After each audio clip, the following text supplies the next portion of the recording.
Recebo aqui o deputado estadual eleito, Marcos Vinícius de Almeida. Marco, muito bom dia. Bom dia, Fábio. Bom dia a toda a equipe da Acústica. Muito bom dia a todos os ouvintes, a toda a comunidade de Camaquã e região. Prazer mais uma vez estar aqui. E hoje, acima de tudo, para a gente poder fazer um balanço dessas eleições e agradecer, né? Agradecer a todos aqueles que saíram às urnas nesse último domingo, buscando a construção de uma representatividade regional de verdade, todos os 30.894 eleitores e muito especialmente nesse momento aqui aos mais de 4.600 camaquenses, eleitores de Camaquã, que foram às urnas. Eu acho que foi bacana as eleições, assim, né? É claro que eleição é uma coisa que só sabe da hora que abre as urnas, né? Começa a ter... Então, eu digo assim, mas o trabalho tem a caminhada do Marco Vinícius, né? Desde a primeira tentativa, né, Marco? Tu vem caminhando assim num crescimento, né?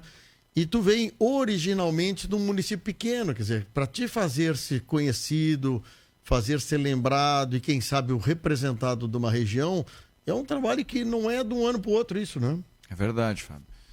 Na verdade, sim, meu pai é de Camaquã, nasceu aqui, né, estudou aqui, construiu o início da vida dele. Ele se estabeleceu profissionalmente como odontólogo em Sentinela do Sul, na época Vila Vasconcelos, por uma visão de mercado dele.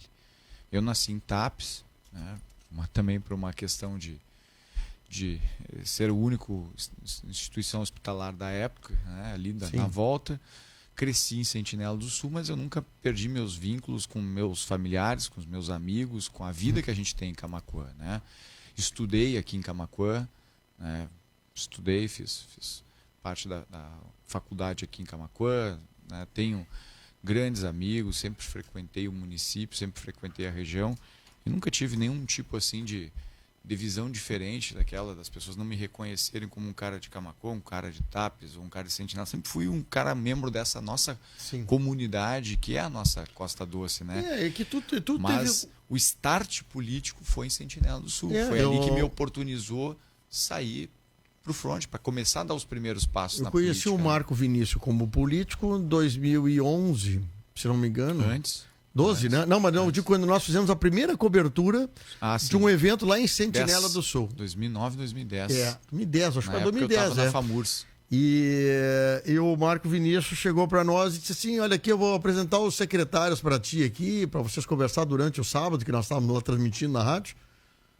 E aí vinha uma gurizada assim, o Daniel. Tipo o Lucas, assim, gurizada, sem ruga, sem nada, cabelinho tudo escurinho, Tá, mas tu é secretário de quê? Não, eu sou secretário de obra, sou secretário da saúde. Eu tive que essa gurizada aqui, 25 anos, 26 anos.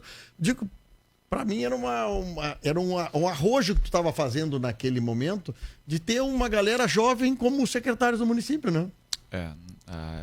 Só para relembrar, né? Eu fui prefeito eleito aos 22 anos de idade, tomei posse aos 22 anos de idade como prefeito.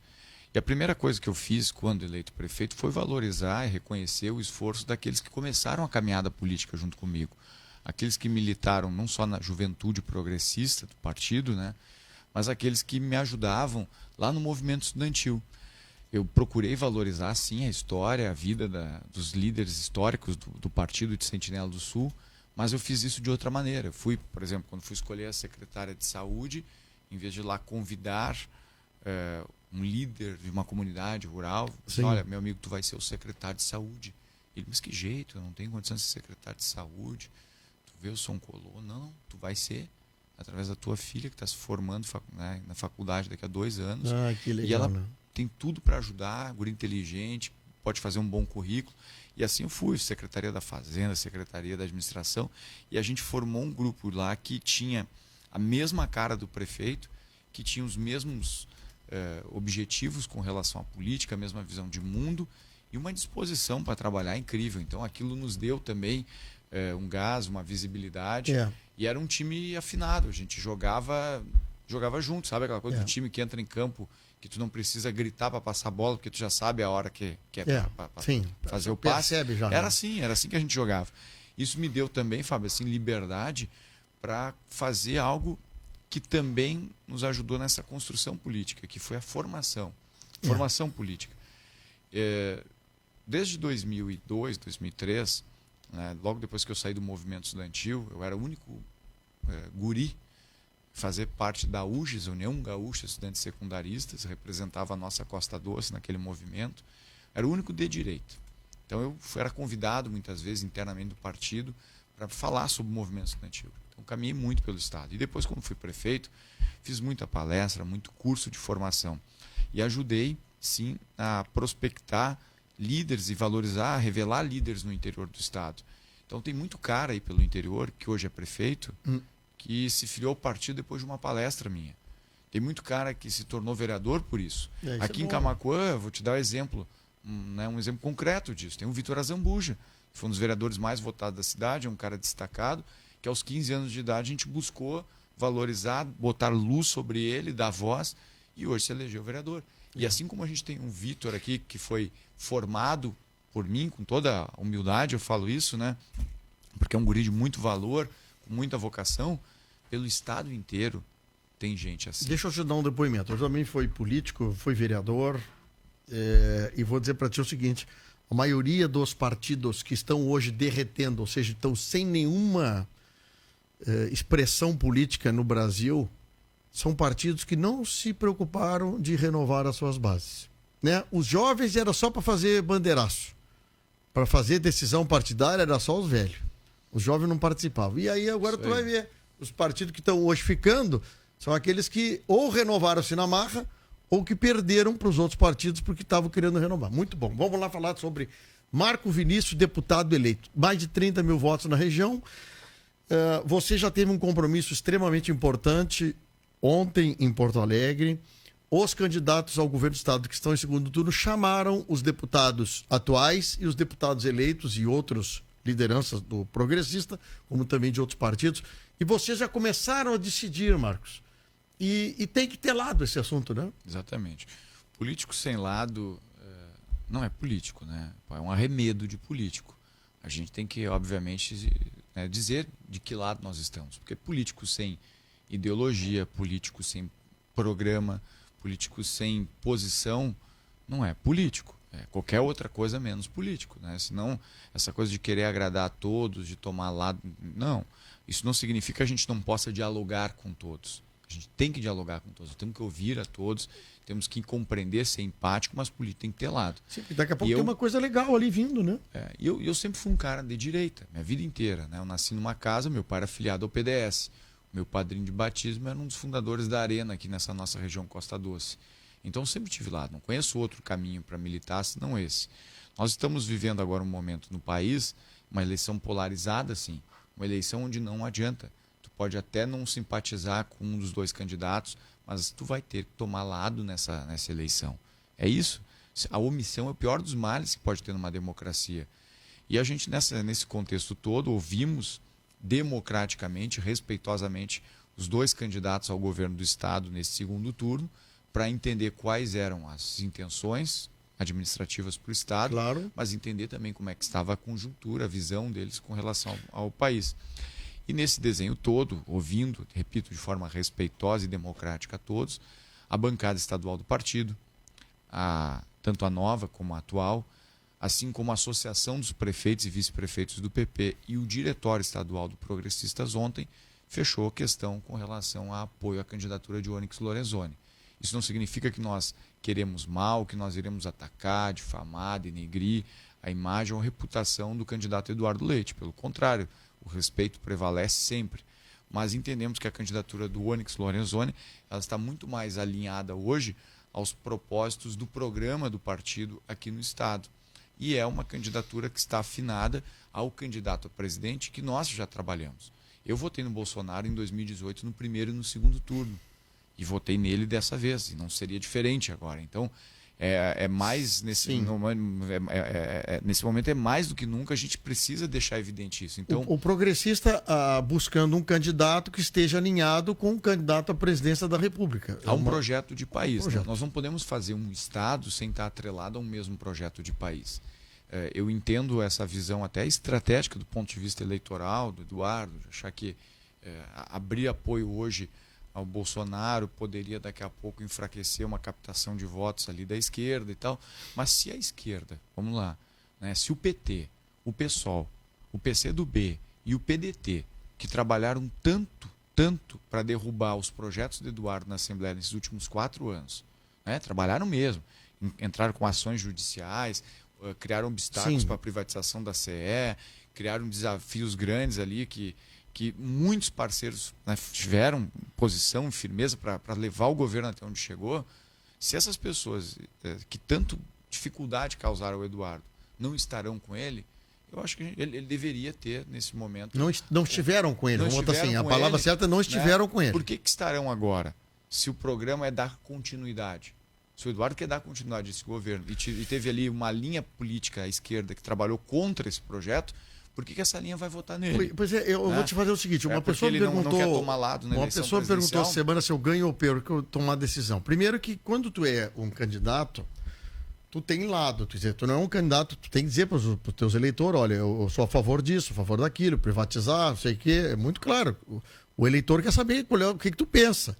Mas o candidato que daqui a pouco não teve vitória, mas foi um candidato que levou lá 10 mil votos, 12 mil votos, 15 mil votos, ele, para esse eleitor, ele continua sendo um seguidor. Quer dizer, o seguidor, o eleitor fica ouvindo o que aquele candidato pensa na vida.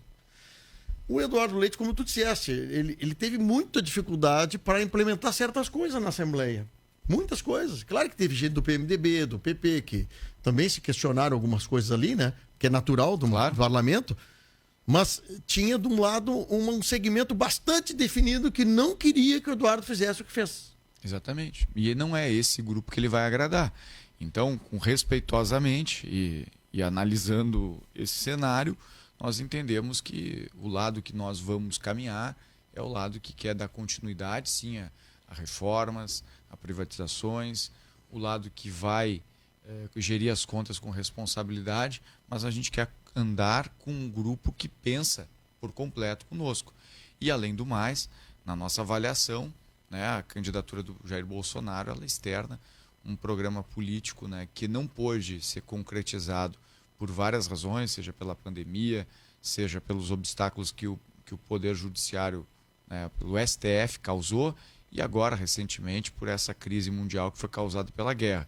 Então, acho que é uma segunda chance que está sendo dada ao próprio país, fora o fato de que o adversário dele é um líder de quadrilha, um ladrão, um cara que foi solto, né, porque tem amigos e parceiros lá no STF que conseguiram entender, na sua avaliação, de que o caso não deveria ser julgado em Curitiba. O Lula não foi inocentado, de maneira nenhuma. O STF deixou isso muito claro. O Lula não é inocente. O que é que o processo teve uma falha. Como muito bandido hoje sai da cadeia, muito criminoso, muito assassino, muito estuprador, muito ladrão sai da cadeia, não é porque na avaliação do juiz ele não cometeu o crime. É porque às vezes há uma falha no processo, algo que não foi... E solta.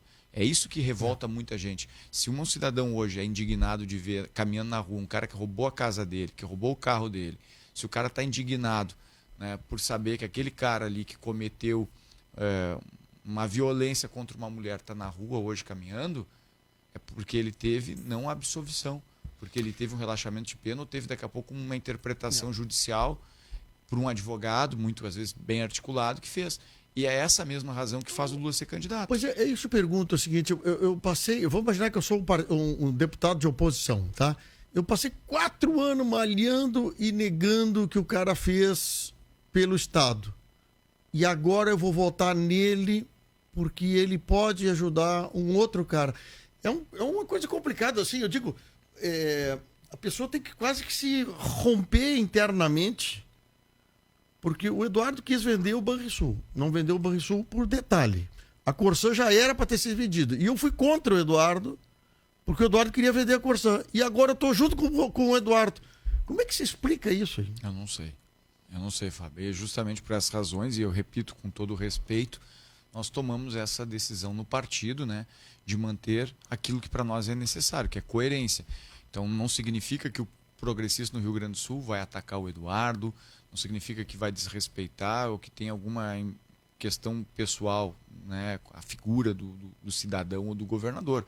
A questão é que nós queremos ter um alinhamento de um projeto de Estado com o país e vamos trabalhar por isso. A gente não enxerga problemas na proposta de governo do Eduardo Leite. Mas nós não queremos estar caminhando ou estar perto de um grupo político hoje que tanto lutou contra esse governo atual no Estado e que está, né, em campanha eleitoral para um bandido para a presidência da República. Tu diz que o progressista, se alinhasse ao Eduardo, estaria se alinhando a alguns do Partido Trabalhador junto também? Não necessariamente, mas se o nosso projeto de reforma do Estado tem uma composição de vários deputados, de várias forças políticas, de várias correntes definida aqui, e tem um outro grupo que vai tomar decisão se vai dar apoio a um governo ou não por uma questão nacional, a gente prefere que esse grupo esteja alinhado à postura nacional. Olha, quem te manda um abraço aqui, o Edmilson, dizendo que o Marco Vinícius, na sua gestão, levantou o rodeio de Sentinela do Sul. É isso aí, Edmilson Ávila, grande amigo, grande narrador de rodeio, um dos melhores do estado aqui. Freitas, desculpa. O vereador Freitas. Ronaldo Gui mandou um abraço para ti também, como o Carlos Lucindo mandando parabéns ao Marco Vinícius. Bom, tu assume dia 15 de fevereiro. 15 de fevereiro. Marco, alguma coisa assim que a gente pode começar a trabalhar assim junto com o Marco Vinícius, no que diz respeito a sugestões, opiniões, o que os teus votos, os votantes poderão ter um eco no Marco Vinícius sobre algumas ideias, sugestões aí? A primeira questão, Fábio, que a gente sempre deixou claro, eu não faço promessa, né, enquanto político como candidato, a não ser dentro daquilo que cabe à atribuição do cargo. Eu queria muito chegar aqui em Camaquã durante a campanha eleitoral e ter feito algumas promessas que outros candidatos fizeram. Né, de que a gente vai construir isso, vai fazer aquilo, vai fazer estrada, vai fazer obra, vai fazer hospital. Meu Deus, se eu estivesse fazendo isso, estaria mentindo. E quem entra numa eleição prometendo que não pode cumprir, está roubando também. Está roubando a esperança, está roubando o sonho. Honestidade não é só não roubar, honestidade é falar a verdade. Então sempre deixei muito claro, enquanto candidato, mesmo que isso me custasse o fato de não ter o discurso mais envolvente, mais sedutor, mas sempre deixei muito claro que eu faria aquilo que cabe a um deputado. Fiscalizar o governo, representar a sua população, dar voz e lembrar que esse canto do Estado existe. Nós vivemos numa região que é a Costa Doce, que tem 84 mil eleitores. Vou falar Costa Doce mesmo, que é de Barra do Ribeiro ao Cristal. Porque Guaíba, né, eu adoro Guaíba, tenho amigos, estudei lá também, tenho familiares em Guaíba, e eu acho que muitos aqui também têm. Sim. Só que Guaíba está muito mais conectada com a região metropolitana do que com a nossa Costa Doce. Guaíba está mais para Cachoeirinha, Alvorada e Canoas do que estar para Camaquã. Né? Então, a nossa Costa Doce, que vai de Barra do Ribeiro ao Cristal, tem 84 mil eleitores. Teve gente que dizia, pode ter 2 deputados, pode ter 3 deputados. Cara, na teoria, sim. Mas 84 mil eleitores é o mesmo eleitorado de Sapucaia do Sul, por exemplo. A Restinga, em Porto Alegre, tem 300 mil eleitores. Então, nós temos uma região muito pequena que, se não houver uma concentração também de votos e convergência em um projeto, a gente se dispersa. Eu não quero e nem pensei em alguma vez na minha vida ser o dono ou me empoderar disso, mas eu sempre deixei muito claro que o meu projeto enquanto candidato a deputado era ser deputado de verdade e não fazer da eleição um trampolim para uma outra caminhada para ser prefeito ou ser algo do tipo. Então, o que podem esperar do Marcos Vinícius nesse momento é exercer o mandato com muita força, com muita coragem. Eu vou fiscalizar muito ativamente o governo, vou botar voz na nossa região, que há quase 40 anos está em silêncio, né? Não vou me omitir nas votações que digam respeito ao nosso canto e tampouco vou seguir uma diretriz partidária. Se o meu partido definir que um projeto tem que ser votado favorável ou contra e o bem da região estiver no centro, eu vou votar pela região. Exemplo, o que aconteceu aqui na 116. Eu vou votar pelo que é melhor para a nossa gente. O que pode esperar de mim? Pautas prioritárias de trabalho. Eu vou lutar muito, Fábio, para que a gente possa ter um ambiente de negócios mais favorável nessa região. Isso é importantíssimo. Isso significa lutar pela duplicação da 116, significa lutar por menos pedágios na nossa região, por valores mais baixos, menos pesados de pedágio, significa lutar por acesso asfáltico nos municípios da região. Melhorar a nossa questão da gerência e oferecimento de serviço de saúde, que eu acho que é uma coisa legal também, né? Ponto. Como saúde, regionalizar, né? Saúde, porque tu não vai trazer uma grande empresa para cá, que é o grande empresário que vai vir se estabelecer, morar, trazer sua família para a região, se não tiver um hospital com qualidade. Tem que melhorar isso. Então a gente tem que trabalhar por isso, brigar para que o Estado dê o valor necessário para a nossa estrutura de saúde da região. E outro aspecto importante que diz respeito à nossa vida é a segurança. Nós precisamos fazer com que o Estado reconheça a região Costa Doce como uma região de verdade. A gente precisa ter um comando próprio para a Brigada Militar em Camaquã. Essa é a minha defesa. A gente não pode acontecer no cidadão ter um problema lá em Chuvisca, ter que ligar para Dom Feliciano para pedir reforço, aí Dom Feliciano tem que ligar para Camaquã, e Camaquã, para poder agir mais energicamente, tem que ligar para Pelotas. Te lembro o que estava acontecendo aqui em 2021, era uma matança aqui pelas ruas de Camaquã. Um dia me liga o Roberto, Marcos, tá acompanhando o que está acontecendo? Eu digo, não, o que aconteceu? Hoje mataram 4 aqui em Camaquã. Aí vocês me ligaram, fui lá no Palácio Piratini, conversei com o governador que estava em exercício, que hoje o Ranulf tem uma ação para Camaquã. Camaquã esse ano teve 12 mortos, e só na questão do... 2 dias depois veio a tropa de choque da Brigada Militar aqui, com helicóptero, e fez uma limpa aí, botou um pouco as coisas em ordem. Mas nós precisamos que o comando da Brigada Militar aqui seja em Camaquã. A gente não pode ficar dependendo de Guaíba ou dependendo de Pelotas para cuidar. Então isso é uma coisa que eu vou insistentemente brigar para que a gente possa. E por fim, Fábio, dentro daquela ideia do ambiente de negócio mais favorável, a gente precisa de uma política de combate às desigualdades regionais, onde nós tenhamos uma matriz tributária diferente para regiões empobrecidas. Não tem como uma indústria vir para Camaquã, vir para Barra do Ribeiro, para Tapes, para Dom Feliciano, se for pagar o mesmo de tributo que paga para se estabelecer em Bento Gonçalves, Caxias ou Lajeado, onde já está tudo pronto. Então nós temos que oportunizar para o empreendedor que quer vir aqui para a nossa região uma política tributária diferente. E para os empresários que bravamente foram pioneiros e construíram as suas estruturas aqui, eles também precisam ser enquadrados dentro desse ambiente. Muito bom. A primeira conversa que nós tivemos com o deputado eleito Marco Vinícius de Almeida, nós vamos oportunizar outros contatos. Aqui tem o Crisante mandando um abraço para ti. O Otávio Moraes dizendo o seguinte: formar líderes, este é o maior legado de um líder. Não adianta querer abafar, apagar os outros, né? Isso aí. Tem que vir uma nova geração atrás da gente. Marco Vinícius de Almeida, obrigado pelo papo e muito sucesso para ti, cara, e que a região seja grande e vitoriosa desta decisão que as urnas ofereceram para ti. Muito obrigado, Fábio. Pode ter certeza que nós vamos saber dar valor, respeitar a vontade da comunidade da região e fazer desse mandato um mandato da nossa gente, com a nossa cara, né, com a nossa voz. A voz agora terá, né, na Assembleia Legislativa, no Palácio Piratini, em todas as esferas de poder, a Costa Doce terá voz. Ela não está mais em silêncio. A região Costa Doce não está mais em silêncio.